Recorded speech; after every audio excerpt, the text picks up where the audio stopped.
Harga jual yang berkurang, tak jarang banyak nelayan yang harus berhutang untuk memenuhi kebutuhan sehari-harinya. Jangankan untuk nyari duit 1.000-2.000, kita buat makan anak aja kayak susah gitu.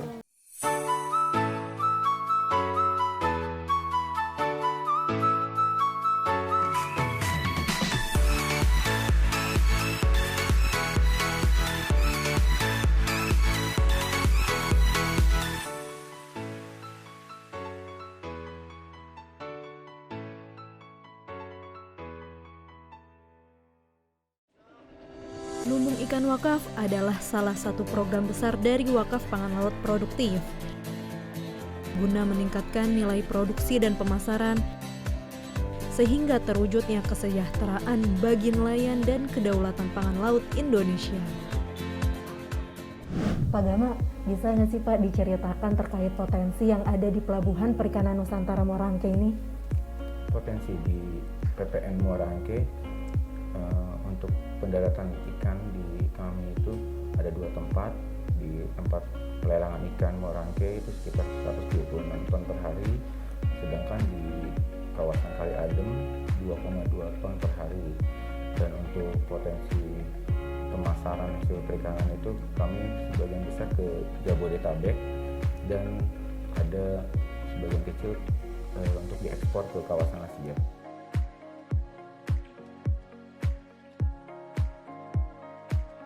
Nah, biasanya dalam pengelolaan perikanan di PPN Muara Angke ini, apa aja sih Pak kendalanya yang sering dialami? Untuk kendala teknis sebenarnya tidak terlalu banyak, tapi ada kendala untuk penataan nelayan kecil untuk kapal-kapal di bawah 10 GT, karena kapal-kapal di bawah 10 GT itu bersandar di kawasan Muara Kali Adem. Hadirnya lumbung ikan wakaf, nelayan tidak perlu khawatir akan rendahnya nilai penjualan dari hasil tangkapannya. Dan masyarakat pesisir juga dapat mengolahnya menjadi beragam produk makanan olahan ikan untuk memenuhi paket aksi sedekah pangan nasional.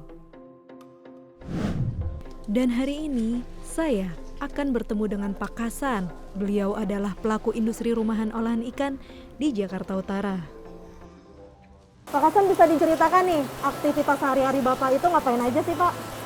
Ya, aktivitas sehari-hari saya itu ke UPT atau TPI belanja ikan atau datang ke gudang-gudang. Kalau di TPI kosong, ke gudang-gudang belanja untuk Bahan baku. itu. Jadi belinya di TPI itu ya Pak? TPI, kalau tidak ada di TPI di gudang-gudang yang ada di sana. Oh gitu.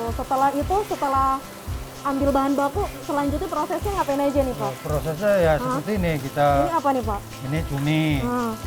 Untuk menghilangkan bekunya dulu kita mesti dicairkan, direndam dulu. Oh gitu. Ketika datang langsung direndam. Setelah direndam diapain nih Pak? Nah, setelah direndam ini nanti bentar lagi kita buyarkan gitu, jangan sampai seperti ini. Oke. Nanti kita Dipisah-pisahkan gitu ya Pak? Nah, dari kayak asalnya. model kalau udah begini nanti kita ulang, kita angkat lagi, digaramin lagi gitu.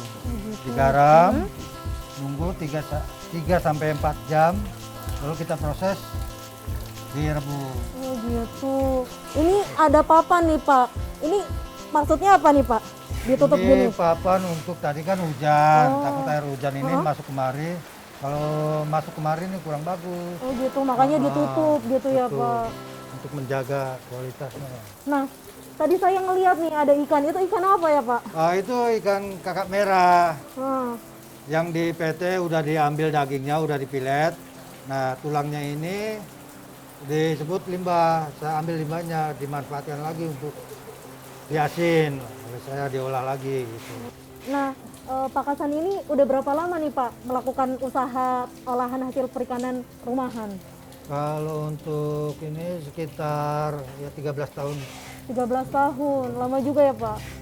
Boleh dibocorkan nggak sih Pak pendapatan Bapak sebulan kira-kira berapa, dan ada nggak sih Pak pengaruh dari pandemi ini terhadap penghasilan Bapak per bulan? Ada sih, Untuk biasanya 1 minggu atau per bulan itu di atas 50. 50 apa Pak? 50 juta. Oh, 50 juta. Nah, cuman ketika ada pandemi ini penurunan omset itu turun. Sampai berapa persen ya Pak penurunannya? Ya setengahnya lah. Setengahnya. Sedangkan Bapak juga harus berbagi dengan yang lain ya Betul. Pak? Oh, jadi itu pendapatan nggak pure buat Bapak ya, Bukan. tapi dibagi-bagi dengan yang lain. Pak Hasan, kalau boleh tahu gimana nih bentuk kerjasama dengan Global Wakaf Aksi Cepat Tanggap? Belum kerjasamanya, tim ACTP ini mesen ke kita ikan asin yang harus dipersiapkan dibungkus dengan pesanan. Packingnya Packingnya antara 2,5 gram hah?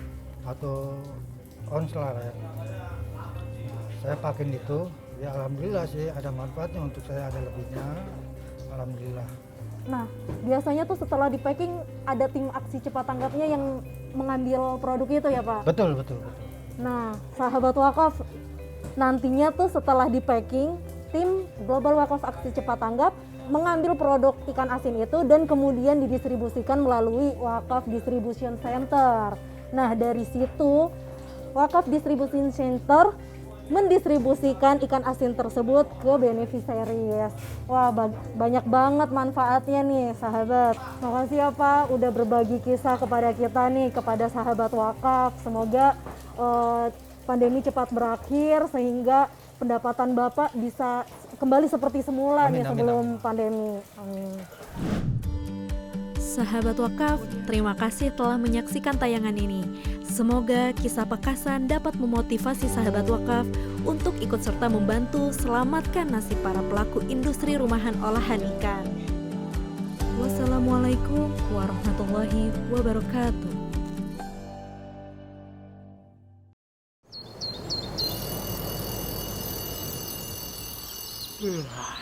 Ya Allah, jagalah dia siang dan malam.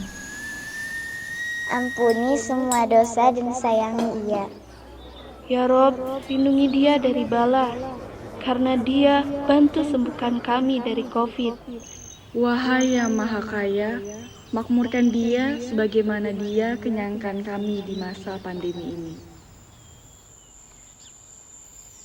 Berkahi usianya, jadikan dia ahlul jannah. Amin. Sungguh, hari-hari para dermawan senantiasa dikawal sejuta doa para penerima uluran kasih Anda. Terima kasih dermawan, karenamu ACT bisa berbagi kebaikan pada sesama.